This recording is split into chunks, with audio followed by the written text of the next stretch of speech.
Assalamu alaikum warahmatullahi wabarakatuh, mpenzi wa Izzadeen Online TV. Wakati mwingine tupo na maalimu hapa, wengi kila ni mwalimu wa Izzadeen Madrasa. Naam Sheikh, assalamu alaikum warahmatullahi. Wa alaikum salaam warahmatullahi wabarakatuh. Labda tupende kufahamu wewe ni nani darasani hapa? Naam. Na majina yako? Naam.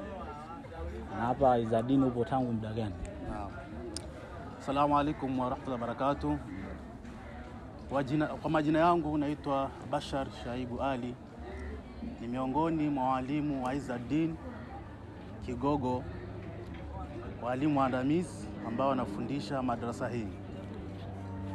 Na uwepo wangu mimi katika madrasa hii nimeanza kufundisha mwaka 2020 nikitokea makao makuu ya nchi Dodoma, moja kwa moja nikaja katika jiji la Dar es Salaam kwa ajili ya kuja kuendeleza na kuja kulingania na kuja kuipeleka mbele dini ya Mwenyezi Mungu. Nikaja moja kwa moja nikapokelewa na mwenyeji wangu, shekhe wangu, mdiri wangu, Sheikh Suleiman Mbwana, ndio alipokea katika madrasa hii na akanipa kijiti hicho cha kuendeleza madrasa hiyo. Baada ya kuwa tuko pamoja naye akiwa yeye ametoka katika madrasa hiyo, basi mimi ndo msimamizi wa madrasa hiyo. Naam Sheikh. Naam. Lipi lilopelekea utoke Dodoma na kuja Dar es Salaam, na hapa kuna mikoa mingi kama Morogoro mpaka unafika Dar es Salaam? Lipi lilichokuvutia hasa mpaka ukafika hapa Dar es Salaam, tena Kigogo huko? Kilichonipelekea ni dini. Baada ya kusikia Dar es Salaam kuna dini na kuna watu ambao wana elimu, nikasema moja kwa moja niende huko Dar es Salaam ambao kuna watu wana elimu, ila mimi nikajiunga nao. Huko naendeleza dini, huko naendelea kusoma masuala ya kielimu. Naam. Kwa hiyo tunawashawishi wengine ambao wapo mikoani waweze kuja Dar es Salaam na kutuletea elimu za dini. Na katika washawishi kwa yule ambaye yuko mkoani, naweza kawaambia kitu kimoja. Kwanza takiwa kuja kwake huko ajili ya kuendeleza dini, takiwa kwanza amesoma vizuri. Amepitia katika madrasa mikoani kule, ana elimu nzuri na ana imani nzuri. Anaweza akaja kijana kutoka mkoani kule, kama hajapitia madrasa vizuri, akaja hapa akaharibika, akaingia katika njia ambayo sio sahihi. Kwa kuwa Dar es Salaam kuna vishawishi vingi. Kwa kuwa Dar es Salaam kuna vishawishi vingi, kuna mambo mengi. Labda nieleze kidogo. Wakati natoka Dodoma na kuja Dar es Salaam, nilimwaga mwalimu wangu. Wakati namwaga, basi alinama kwanza muda wa dakika 3. Shehe wangu anaambia, kijana wangu, Dar es Salaam nafuata nini? Kaambia, Dar es Salaam mimi kufuatana jinsi nimesoma hapa na nimehitimu, basi kule naenda kuangalia kama nitakuta ziada za huko. Akaniambia, Dar es Salaam sio kuzuri, Dar es Salaam sio mahala pazuri.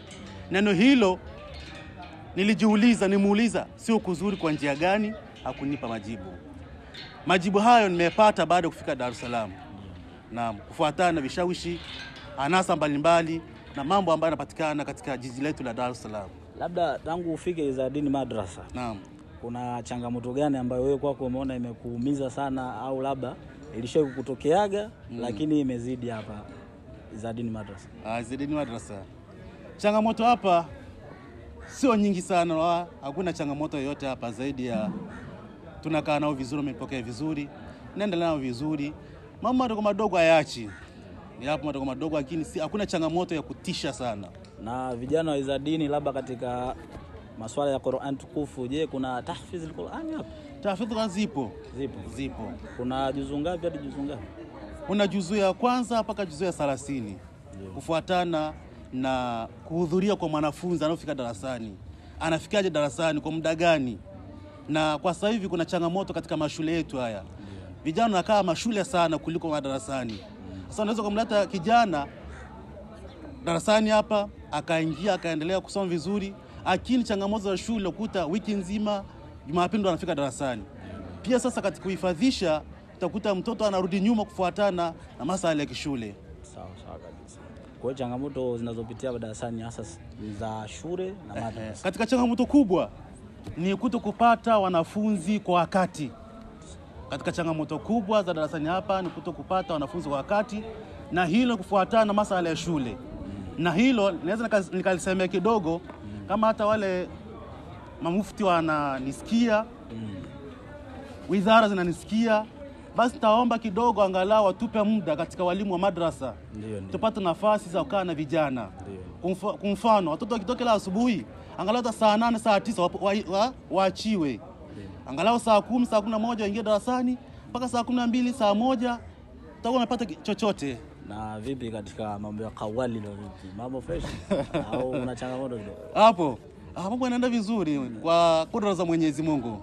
Tunasogea kidogo vizuri. Lipi unashauri walimu wenzako wengine ambao wanataka nao waingie katika tasnia? Maana kuna watu wengi wanatamani wao walimu wa madrasa, lakini changamoto unazozisikia labda naweza kawa sio kweli ama zipo. Kipi unachowashauri ama ambacho uwashawishi nao waweze kuingia katika swala la walimu wa madrasa? Katika kuingia katika swala la madrasa, kwanza katika kuwa mwalimu wa madrasa au mwalimu wa kufundisha vijana, kwanza takiwa imani. Kama nilivyoeleza kwamba unaweza kukaa darasani hakuna watoto hata mmoja hajafika, bado uko shule. Ndio. Na ukiangalia wenzako wako wanatafuta hela, afu umekaa darasani, ni changamoto. Sasa kwa yule ambaye anapenda kujiunga na kuendeleza dini au kufundisha dini, takiwa kwanza awe na imani. Na akae kwa ajili ya Mwenyezi Mungu. Asikae kwa ajili ya maslahi. Akae kwa ajili ya maslahi shapotea. Unaona? Akae kwa ajili ya Mwenyezi Mungu, anuie Mwenyezi Mungu nafundisha kwa ajili yako. Hapo atafaulu na tadumu katika masala ya kielimu. Naam, ulisema unaitwa Shenan? Naitwa Shebashar. Shebashar.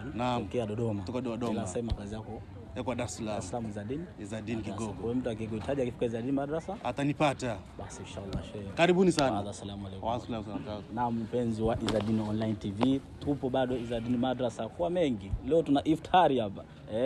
Kwa hiyo ukipata wasaa karibia tupate iftari hapa, na pia tuna jambo kubwa sana siku ya Eid al-Fitr, mfungo mosi. Pia tuna majambo mengi na mengi tuendelea kujuza. Izadin TV tunaendelea na wewe pamoja.